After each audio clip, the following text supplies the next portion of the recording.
I think that in 2016, we didn't know what we would get from a Trump administration, but we know now.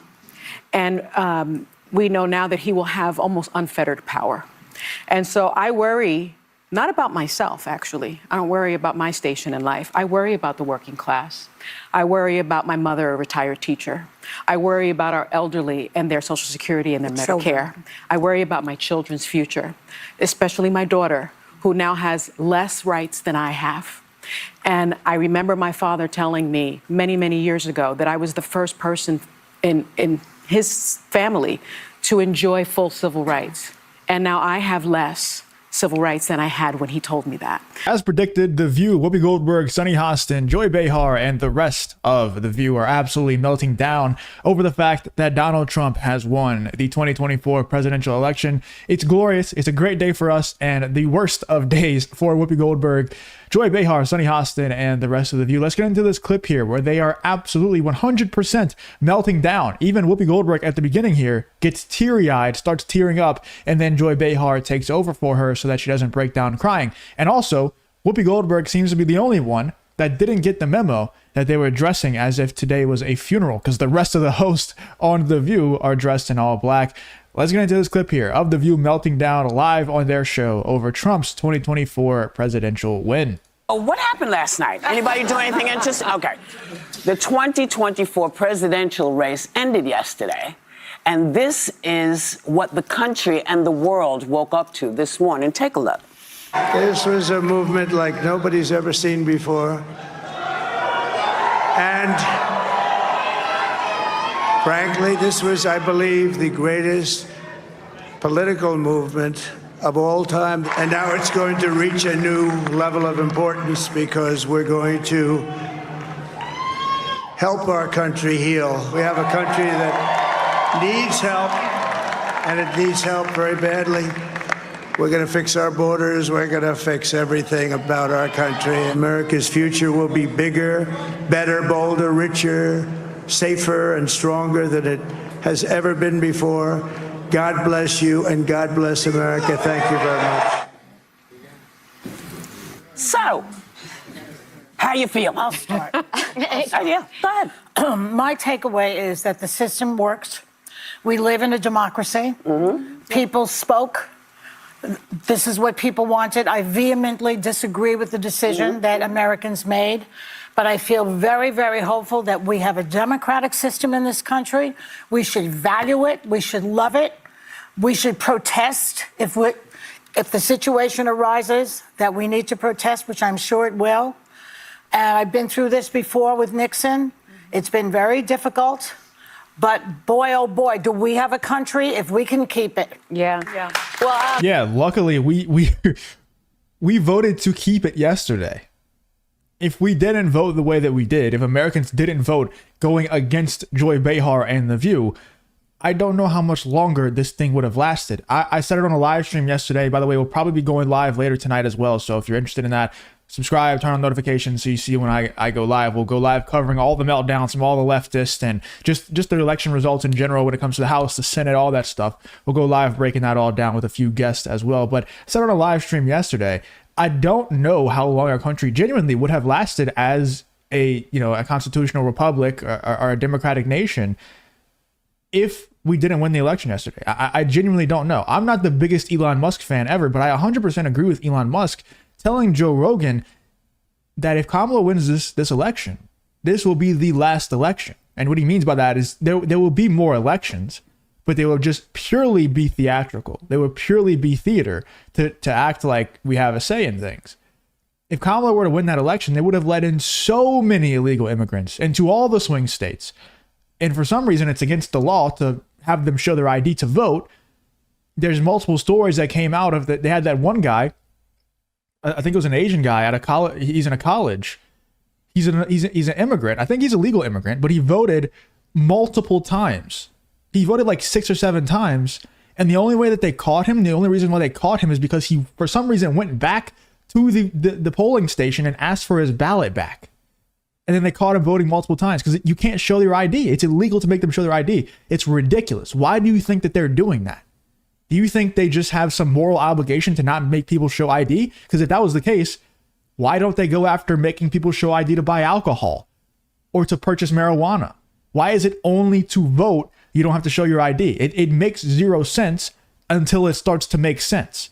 And Elon Musk is correct. If Kamala Harris won that election, there would no longer be the country that Joy Behar and The View are describing here, that they love so much, right? Which doesn't make sense to me either, because nobody's chanting USA at Kamala Harris speeches or rallies, but every single Donald Trump rally or speech that happens, everybody's chanting USA. It's like they can't even help but to chant USA at those rallies because these people love America. People like Joy Behar, The View, Kamala Harris, and her supporters, they hate America, dude. They hate it. So anyway, the only reason why we have this country going forward that Joy Behar is saying that she's so grateful for is because they lost yesterday. If they didn't lose yesterday, it wouldn't be lasting for much longer, in my opinion. The sentiments, Joy, one of the first thing I wanted to say for anyone that needs an example of when the person you voted for does not win, you do not say the system must be broken or that it was rigged. You say it is what it is, and you show up anyway. And I'm sure that if you had the same data that we had and currently have, you would not be reacting like that. If you look at the amount of votes that Joe Biden got versus the amount of votes that Kamala Harris got, I said this in the live stream yesterday. We'll talk about it later today again. There's no possible way that there wasn't something that went wrong. I won't assign malice to anyone. Something went wrong in 2020 because I have never seen so many people on both sides, on all sides, so rallied to go out and vote for this one. I've never seen it. And this is the most emotionally charged, the most go out and votes that I've ever seen on all sides of this thing. And somehow, some way, Joe Biden got more votes by 10 million than Kamala Harris. By 10 million. And also just overall, there was more votes casted in 2020 when there was, the height of the pandemic. It makes no sense. So it's not like, oh, we just lost and then all of a sudden we're just claiming some kind of, nefarious stuff happening with the election. It's like, no, there's clear data to prove that something went wrong. Like I said, not assigning malice for obvious reasons. But something went wrong. And also, that's not water under the bridge. And I pray that Donald Trump doesn't treat it as water under the bridge. We now have a 4-year buffer before the pendulum probably swings back in the other direction. We should have control of the House, the Senate. At least it's looking pretty good. Things aren't set in stone, but it's looking pretty good. We have control of the Supreme Court. We need to make some changes. And I think the election integrity thing is probably the number one change. You see how quickly Florida gets their votes in and then they report it within 2 hours of their ballots closing. And at this point, it's 5:47 p.m. And I can just go bring it up real quick and look. How many votes has Arizona? Dude, Arizona still has only reported 61% of their votes. It's almost 24 hours after their voting places have closed. Nevada's still at 85%. Something needs to be done about that. Something needs to be done about that because Florida, 2 hours after their polling places were closed, they reported everything. They were all in. They called Florida for Trump. That's what needs to happen. Not this other nonsense. Anyway, we need that needs to not be water under the bridge. Donald Trump needs to fix that in this next 4 years, and there's no question about it. I want to commend all those people that voted because you sometimes hear people say, well, it didn't matter. No, it did matter. That was still your currency. That was still your power. And people turned out. Now, if you didn't vote, you really don't have a say in the conversation. So you can go ahead and sit down. But for the rest of you, and then a lot of what I think about is what I always tell my kids when things go on. You feel what you feel. Everyone has different emotions. Some people got what they wanted. A lot of people didn't. And you feel anything that comes up, and then you turn around and you say, let's look at the tapes. Let's see what we did. Let's see how we continue to fight for the people that we care about. And you take one step in front of the other. And so here we are today, and I still feel that optimistic because I feel arm in arm with so many people who agree with me. And I'm not going to stop marching. So I like this pep talk, Coach Haynes. Listen, is it the outcome I wanted? No, but we live in a democracy. I have my vote. Right. Millions of people cast their votes did. And what's important to me is this. Tens of millions of Americans, our friends, our neighbors, our family members, voted for Donald Trump. We disagree with him. I know we all do at this table, but they are good, decent people who are patriots and love this country. If you enjoy content like this, then make sure you leave a like and subscribe to the channel. It really does help me out a ton. Let's get back to the video. And I can't speak to what drove them to the conclusion of being with him, but I think it is a moment for us to listen to each other, to hear each other, express what our concerns are. I've spent the last 4 years doing that, and also listen to people who are with him, because this is a country that there is truly more that unites us than divides us. I know it doesn't feel like that for many people in this moment, but we need to bring down the temperature, the name calling, the demonizing, let the other side, if they want to do that, they can do it. But I think it is a moment to listen to the voters. And this, I have to say, I've always thought he could win. I thought in the final stretch she might eke it out. I didn't expect it to be this resounding, and I think there are some lessons from it. I think we forget about rural America. I think the working class feels left behind. They feel like the powerful, the elite only care about them and their power. And he spoke to them. We may not have liked his words, but they turned out for him. I mean, the map was, it was beyond Reagan what we saw last night. And I think we need to start listening more about the concerns of everyday Americans who feel like this system is failing. When Reagan won, I remember the whole map was red. Yeah. It was pretty red last night. I don't know. I'm profoundly just. No, I think Reagan lost like one state, right? So I don't think it was that bad. But what I think it is, I don't think it's anything to do. I mean, it obviously has something to do with rural America and everything like that. I think it's as simple as Kamala Harris is running on abortion. That's their main policy that they talked about. And I also know that Donald Trump has said a million times he doesn't want to push any further on abortion. He's cool with where it's at. He doesn't want to change it. And I also know that Kamala Harris wouldn't change it. Like, nothing's going to change on abortion. But the fact that they're running on that, they're running on something that I feel is pretty evil to run on. I know that nothing's going to change on that particular policy, but it's kind of like the spiritual side of it. Like, if that's what you're running on, if that's what you're hanging your hat on, the right to do something that it's as horrible as that, imagine the spiritual implications, the policy implications of them actually winning. What are they going to put in place outside of that? Because obviously that's not changing. Like, the abortion thing is, it's just not going to change no matter who wins. It is what it is at this point. I wish it would change. I wish it would be a national ban, but it's not going to happen. But imagine the spiritual and policy implications of Kamala Harris winning when that's what she's running on. That's what got me. And I think that's what gets a lot of people too. It's like, wait, you're voting for Kamala Harris strictly on the right to abort children. That's a bit evil, don't you think? And that's where most people kind of get their wake-up call, because that's evil for sure. And like I said, they're not going to change the abortion law. Kamala Harris, Donald Trump, neither one of them are doing anything on abortion. It's kind of just the spiritual implication. If somebody who is running on that, hanging their hat on that, wins, it just puts a dark cloud over the entire country. And it feels like we kind of stop that, at least for the next 4 years. I don't know what will happen after that, but at least for the next 4 years, we put a stop to it. Disturbed. I think if you look at the New York Times this morning, the headline was "America makes a perilous choice." I think that in 2016, we didn't know what we would get from a Trump administration, but we know now. And we know now that he will have almost unfettered power.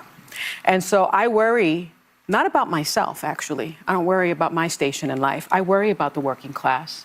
I worry about my mother, a retired teacher. I worry about our elderly and their Social Security and their Medicare.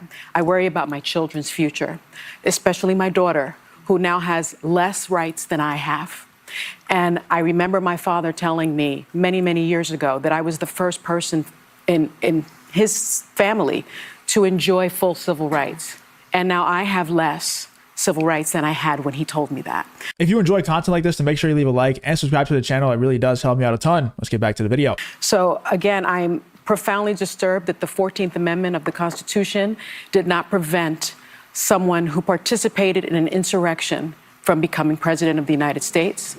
I think that going forward, the convicted felon box on employment applications better be taken off, because if you can be the president of the United States, then you should not be prevented from employment in this country, because I remember applying for my jobs as a federal prosecutor, and there was a box for convicted felons. Well, and so that box better be taken off. And I don't think we should take the box off. I think a much better way to go about it would be have the convicted felon box, and then right under it, we should be able to check a box are you an enemy of the establishment, and therefore are they trying to throw you in jail to stop you from shutting them down, from shutting down three-letter agencies? And I think if you check the second box, you should be an automatic hire. So I don't think it has anything to do with the convicted felon part. But if you're a threat to the establishment, if you're a threat to the three-letter agencies, and then you're also a convicted felon, I think that should actually work in your favor, and which it did for Donald Trump, because the felonies that he's convicted of are very obviously just, you know, they're brought up to try and stop him from taking office. It's just such a glorious win, man. What a great victory. It's so awesome that he won in spite of all this stuff. It's genuinely amazing. You know, I think we like to sensationalize everything, especially Donald Trump. He's that kind of guy where he likes to sensationalize everything. But I agree with him. This is one of, if not the best political comebacks ever. Not even just like a loss and then coming back. I mean, they tried to kill the guy twice. You know, they tried to throw the guy in jail multiple times. They're still trying to throw him in jail. And they're probably still going to try to kill him, to be honest with you. Said it in my last video. I'll say it again. Donald Trump's one and only job from now until January 6th, from now until getting inaugurated as president, is to stay alive. And it might not be as easy as it sounds. And that sounds really dark, but it's the truth. You know, and yeah, I just, let's see what else they have to say here. But I think we kind of get the picture. Our healthcare system is now at risk. I think no fluoride for anyone. Yeah, economists have made clear that he's going to increase the debt by $7.75 trillion. I'm worried about mass deportation and internment camps, and I'm also worried about Elon Musk warning Americans to prepare for temporary hardship. I'm surprised at the result, but I'm not surprised. As a woman of color, I was so hopeful that a mixed race woman married to a Jewish guy could be elected president of this country. Mm-hmm. And I think that it had nothing to do with policy. I think this was a referendum of cultural resentment in this country. Well, I think it... all these people do is just talk about race and gender, man. That's it. All they have is identity. And that's why we'll go over it tonight and maybe in possible future videos. But that's why these people, they're melting down. Joy Reid, all these The View, the MSNBC host, the ABC News host, they're all melting down. Like, we need to have a real conversation about Hispanic voters and their hatred for black people. Like, dude, not everything has to come back to race. Like, there's other things that matter. Like I said, policy, the spiritual aspect of it. That's what lost Kamala Harris this race. She just feels evil. Her side feels evil. The View, Sonny Hostin, Whoopi Goldberg, Joy Behar, you know, all these people, they just feel evil. And everybody else is starting to see that and not just think orange man bad, mean tweets bad. Anyway, let me know in the comments what you guys think about The View absolutely melting down. You can just hear how sad they are. And I'm sure we'll have a ton more meltdowns as, you know, the next 4 years goes on. It's going to be absolutely glorious. Let me know in the comments. What do you think about Trump winning the 2024 election? What do you think about The View, Sonny Hostin, and Joy Behar, all these idiots' reactions to Donald Trump winning this 2024 presidential election in the comments?